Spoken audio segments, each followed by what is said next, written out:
Halo sobat anime, yuk lagi kita gaskan Magic Emperor, langsung aja gaskan.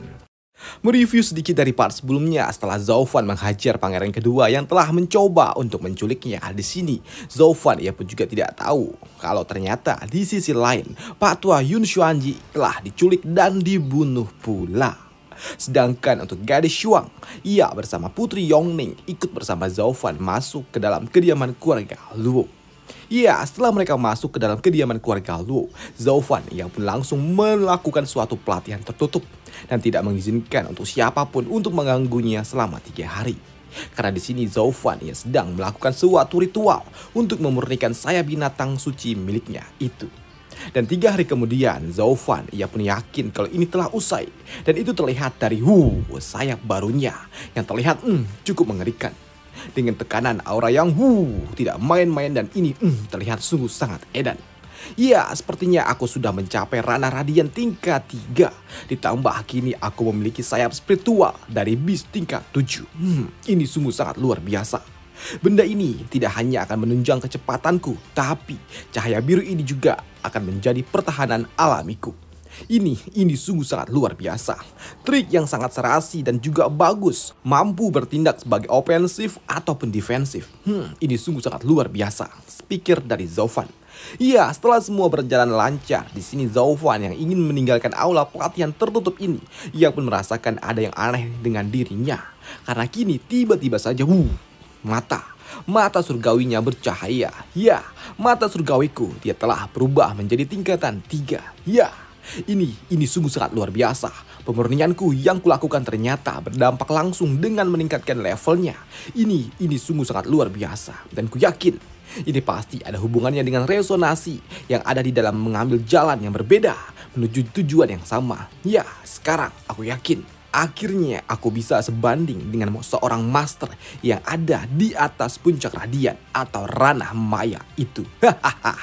Iya, setelah itu semua, setelah Zoufan mendapatkan kekuatan barunya yang sudah di luar batas wajar, ia dengan percaya dirinya keluar dari dalam ruangan pelatihan itu. Dan ia juga berujar, wah, siapa yang akan melawanku? Ya, di sela-sela selebrasinya, Zoufan ia dikejutkan dengan gadis Shuang yang tiba-tiba saja muncul.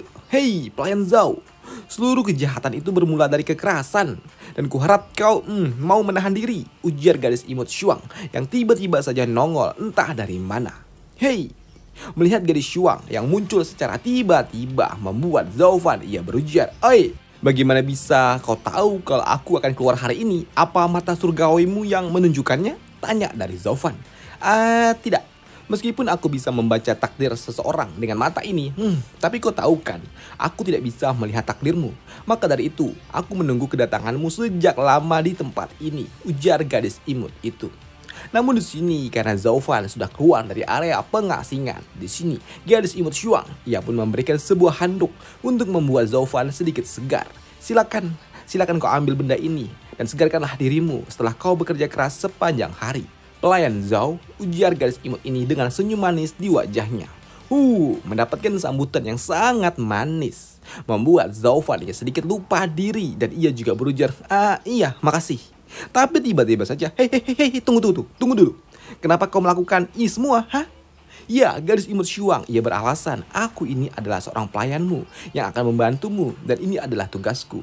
Dan aku juga harus menuntunmu menuju ke jalan kebaikan. Dan untuk melakukannya, aku harus membantumu sepanjang hari dan setiap harinya agar kau tidak mengamuk dan berubah menjadi jahat lagi. Bahkan lihat, aku juga telah membawakanmu buku ini, buku yang akan membimbingmu. Karena kau tahu, secara alami manusia itu terlahir dengan baik, dan buku ini akan membimbing jiwamu. Cobalah kau baca, ujar gadis Shuang ini dengan semangatnya. Hei. Melihat senyum itu dan juga bujuk rayuan yang menyebalkan itu, membuat Zoufan sedikit kesal. Oi, kau pikir aku apa, Mana sudi aku membaca buku itu? Aku ini telah menjelajahi dunia selama bertahun-tahun.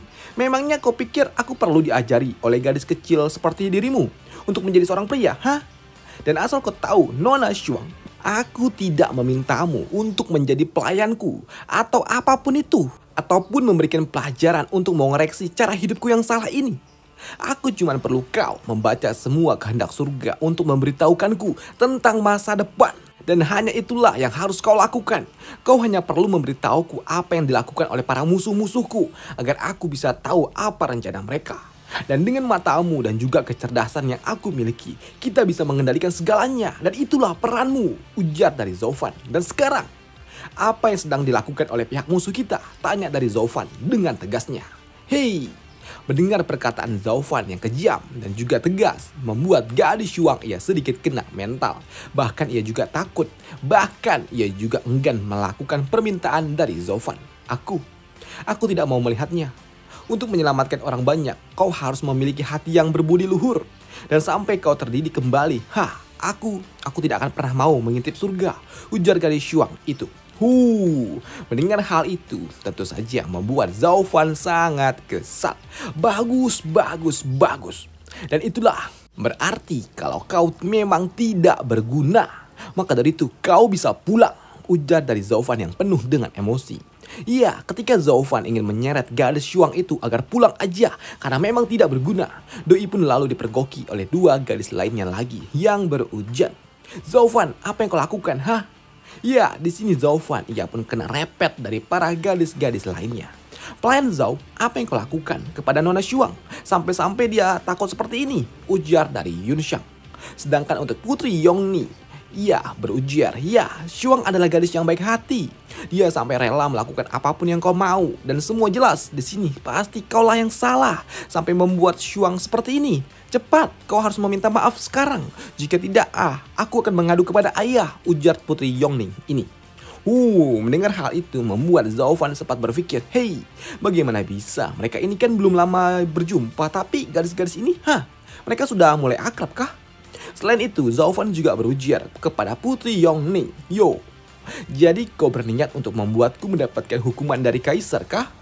Kalau begitu katakanlah, apa persoalan tentang pangeran kedua telah usai? Tanya dari Zovan. Ya, di sini Putri Yong ia berujar kalau masalah itu telah usai. Itu sudah selesai berkat pangeran ketiga. Ia meminta agar kau tidak mempermasalahkan hal itu dan ayah juga tidak akan menyangkalnya. Kalau ini memang ulah pangeran kedua dan ayah pasti akan memihak kepada dirimu, ujar Putri Yong ini. Mendengar hal itu membuat Zovan pun berpikir, permintaan dari si gendut itu hanyalah untuk menjaga martabat kaisar. Karena sebelumnya aku memang berniat untuk mengarak pangeran kedua. Keluarga kekaisaran juga sepertinya tidak akan melayangkan tuntutan atas pangeran kedua yang telah aku hajar. Dan jika mereka memaksa untuk melanjutkan permasalahan ini, mereka tahu kalau ini hanya akan membuat kerugian bagi pihak keluarga kekaisaran saja. Oke, baiklah. Nona Shuang, saat ini kakekmu menitipkan dirimu kepada diriku. Dan ia juga mengatakan banyak sekali hal. Tapi ada satu hal yang ditegaskan. Dan itu adalah tugas dan juga apa gunanya kau di tempat ini. Maka dari itu, jika kau tidak bisa membantu diriku, maka dari itu, buat apa kau terus ada di tempat ini? Karena kau tahu, klan Luo kami tidak membutuhkan dua orang ibu rumah tangga yang sangat cerewet. Hei, mendengar hal itu langsung menotis Yunxiang. Apa? Ibu rumah tangga? Apakah Zovan menganggapku sebagai istrinya? Hei, sedangkan untuk Shuang, gadis imut ini yang hatinya memang sangat lembut ketika ia mendengar kata-kata yang sedikit pedas dari Zovan. Itu benar-benar membuat hatinya sedih dan ia memutuskan untuk pergi menenangkan hatinya dulu. Namun ketika ia kabur, di sini Zovan ternyata tidak menunjukkan tanda-tanda akan mengejarnya. Karena di sini Zovan tahu, ini berjalan dengan baik. Dengan netralitas dari klan Yun, aku jadi tidak perlu khawatir kalau gadis suci itu tidak akan memihak kepada faksi lainnya, pikir dari Zovan. Sedangkan untuk gadis Shuang, ia yang mencoba untuk berlari dari kenyataan, ia pun tanpa sadar harus bertabrakan dengan seseorang. Dan itu membuat kedua orang itu pun harus terjatuh. Dan hal itu juga membuat gadis Shuang imut ini, ia berujar, Xiongzi, sedang apa kau di tempat ini? Ya, gadis Shuang ini ia bertemu dengan salah satu temannya. Nona Shuang, kakek telah terjadi sesuatu dengan kakek. Dia telah terbunuh, Nona. Hei, mendengar hal itu tentu saja membuat gadis imut Shuang shock. Apa? Kakek terbunuh? Hei, mendapatkan berita itu tentu saja mengejutkan semua pihak, termasuk Zovan tentunya. Dan tentu saja hal itu membuat Zovan harus langsung mengambil tindakan cepat. Maka dari itu Zaufan ia berujar, cepat panggil ketua Li dan juga para tetua lainnya. Kita harus segera pergi ke tempat keluarga Yun. Ya, di sini Zaufan ia juga sempat berpikir, sial. Salah satu dari 4 pilar kekaisaran telah dibunuh. Siapa? Siapa yang berani melakukan hal keji ini dan menghina kekaisaran ini? Ah, ini gila. Dan benar saja, kini Zaufan tanpa berlama-lama ia pun langsung bergegas pergi menuju ke tempat kediaman keluarga Yun. Ya, di tempat ini Zaufan yang telah datang ia sungguh sangat syok. Ditambah ketika gadis Shuang dan juga yang lainnya membuka aula milik pendeta agung. Karena di sini mereka mendapatkan pendeta agung Yun Xuanji telah tewas dengan cara yang mengenaskan. Ya, pemandangan yang sangat luar biasa ini tentu saja membuat gadis Shuang ia tidak dapat menahan banjir air mata.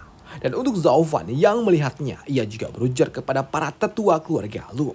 Menurut kalian, bagaimana dengan masalah ini? Dan selesailah alur cerita dari Magic Emperor hari ini dan sampai jumpa besok. Dimana di part selanjutnya Zaufan jelas ia akan dipanggil oleh Kaisar mengingat Zaufan adalah orang terakhir yang diketahui bertemu dengan Pak Tua Yun Xuanji, sang pendeta agung. Dan selanjutnya Zaufan ia juga pasti nantinya akan bertarung dengan Master Shadow.